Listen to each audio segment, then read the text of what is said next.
નમસ્કાર દર્શક મિત્રો, એમડી ગુજરાતી ન્યૂઝ ચેનલમાં આપનું હાર્દિક સ્વાગત છે। હવે નિહાળીએ આજના મુખ્ય સમાચાર। યાત્રાધામ અંબાજી ખાતે આજે વહેલી સવારથી જ ભક્તોની ભારે ભીડ જોવા મળી હતી। ઢોલ નગારા ધજા લઈ યાત્રિકો ચાચર ચોકમાં ગરબે ઘૂમતા નજરે પડ્યા હતા અને ભક્તોએ મા અંબાને 56 ભોગ પણ કરાવ્યો હતો। ગુજરાતનો શક્તિપીઠ યાત્રાધામ અંબાજી દેશ વિદેશમાં જગવિખ્યાત છે। દર વર્ષે માતાજીના દર્શને 1.25 કરોડ કરતાં વધારે યાત્રિકો અંબાજી મંદિરે દર્શન કરતા હોય છે। ત્યારે આજે વહેલી સવારથી જ યાત્રિકોની મોટી સંખ્યામાં અંબાજી મંદિરમાં ભીડ જોવા મળી હતી।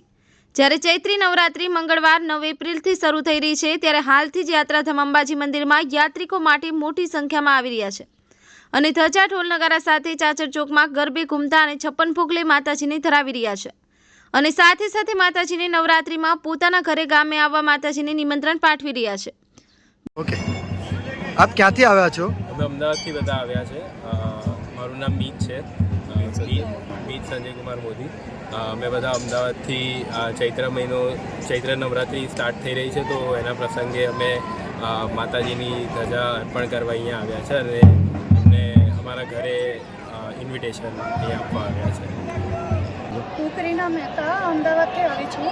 આ અમારું ઓલ વુમન ગ્રુપ છે। દશા સોરઠિયા વણિક અમે લોકો છીએ। બધા બહેનો 44 બહેનો આવ્યા છીએ। અમે 56 ભોગ લઈને આવ્યા છીએ આજે માતાજીનો અને આ ધજા જે પધરાવી રહ્યા છે અને બધી બહેનો મળીને અમે લોકો આજે માતાજીનો મનોરથ કર્યો છે। અમારા પ્રેસિડેન્ટ છે, હું ચેરપર્સન છું, પ્રેસિડેન્ટ અંજનીબેન પરેખ।